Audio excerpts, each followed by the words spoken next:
eye NDC fo omo ede call ye sa nipa miensa no omo ntumi ankwankodi adanse ye papa bia nti no charge miensa enum ya omo ede call ye se eye court enkoka bi ma wo omo ya omo de ekobo ye abato commission ne nana adodankwa akufu ado no court aboni nyina ato agudie nanso saade no a ekọ so no ono eye mampanyin dada JDM enya de a woje Supreme Court no eye verdict anasa atemu a omo de ba ye no etum kra afi kra so no kwan a omo fa so etoato anema ewo eye Supreme Court ho eye process no so no wonje entum no no kwan de na dwene mu no eye nadansefo miensan ekokopie mu ewo court eye Rojo Metal nunu eye Kwesa White ena afi owura asiedu nkatia no wo mu ekobo omo homoden pa eye adwumaden enu nti ensem ahodo a efri court ho ba ekame ayete se wo mu ammo mo homoden ewo court ho no enya ade a wogetu enti atemmuo no ene process anasa kwan a yefa so edi asem ewo court ho no enya ade a ono omampanyin dada JDM no woge etum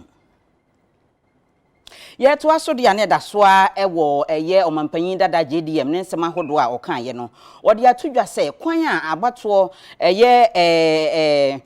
Supreme Court wo mo afaso ama abato komisa wantumi ama megina adansidie adaka mu ame antoto nano no wodwene ho a wonte ase kura ade onipa yi adwuma ye de ahye ne nsagana fo ya na ye de ma no ena waye ati oyetin ye no enipa bi anya ho emfaso enu nti eni NDC fo no wo mu ahu ena mo se wo mu mra megina adaka mu ni antoto wo ma no na wo mu ni sa asem no ene niema wo mu ye no wo mu hu akonta enkyere Ghana fo nyina wo mu atwe Supreme Court wampene ama oma eye atemu Electoral Commission wantumi ama megina adaka mu ani adanse na se Ghana fo se Supreme Court etimi ema MENSA begina adaka mu pa me etoto na no ema yehu ensem ahodo a na ekọ efa so ewa adwuma a woyeye ewa 2020 elections no a ena Ghana fo nke yebetumi ate NDC fo asepa na saade we ya atemuafo no aye no ebeye nsunsanso ewo ho pa ede ahwe eye Ghana atentene ne nsensem a ewo oman Ghana mu nti atemuafo no kwan a wo fa so abo eye abato komisa ho ban amana ntumi ama megina adaka mu ame antoto na no eye ade a wo mu antumi anye niema yi kra yeto aso dia na yekwa akopie mu wo eye Kwasi PRATT wono ena ye managing director anase managing editor Emma Insight newspaper no na ono so akasa akire mu se eye NDC eye MPs a wo mo wo mrahye bedwamani mpanyifo a wo mo ho omodi eye NDC amanyoku no party ni hwammo pa kopem se NDC MPs a wo mo wo appointment committee so wo mo edeba monten se asoafo miensa bi ya wo mo ene Hawa Kumsin Kwajo Opon Kuma na Dr. Owusu Afriye wo mo enji wo mo ntum wo bepie mu appointment committee nanu a yetoto wo mo ano no wo mo aniema bi a wo mo keka ye no antoyi enti wo mo enji wo mo ntum nanso ekoko wie mu na asem no ekoko duru eye mrahye bedwam a na NDC MPs a wo mo ho motimi atoaba ayi eye sa enipa miensen a eye committee fo no ekire se wo mo enji wo mo ntum na sa ena nipa ene nipa etena na se ekoko wie ase no eye MPs a wo mo wo eye mrahye bedwam no mwatumi ayi committee fo no mwayi wo mo ama a sese no mwatumi agye sa enipa miensan atun na sansem no a ekoso no na omampan eye Kwasi PRATT ekire mu se antwa yie kura na enise nke ba na sa afi se wo mo ayi NDC kuo no ama ewo mrahye bedwam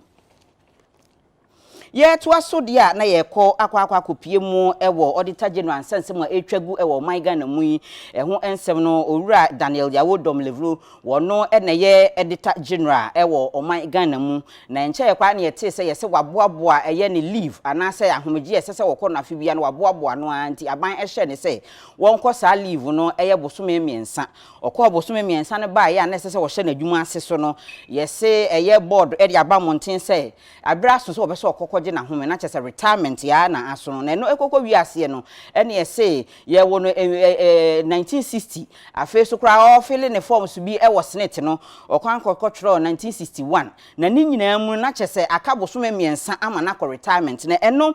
opanyin ba ko a okasa etia katasehye pa wo man Ghana mu eye Samuel Eshen e de to dwase ensem ahodo a etwa gu no odwene ho a wonte ase esese aban etumi ema demlevo eye owura demlevo etumi eye na adwuma bosome miensa no eba beso eye june ya ebe esese aban etumi ma ne kwan ema ne tumi eye sa adwuma no na owura demlevo enam se okasa etie katasehye bebre no ena ono na dwene mu ohunu se aban epopo nani se de be ya wontumi enye na adwuma no nanso ne ebesie bia no owura demlevo eye katasehye konkon a wako ewo man Ghana mu no enya dia Obiyaa ebetumi age saa abasobode no afri ne nsem ewo oman Ghana mu enti owura domlevo okoso a ebo na baso pa ewo se watumi akon atia eye katasehye ewo oman Ghana mu pa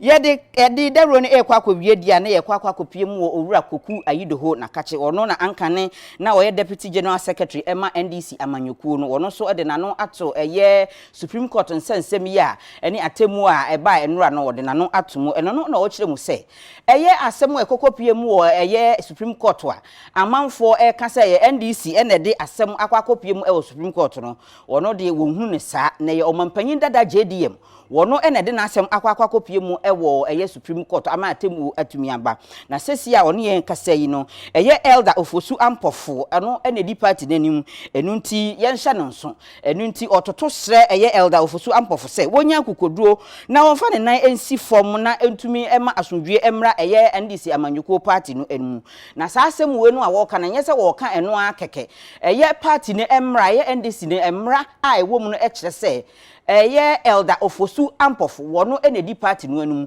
enti efri sa brei ekono elder ofosu ampofo osra osenya kokoduo na fa wonan si form na entumi emwa na asundwie entumi emra NDC amanyoku ni mu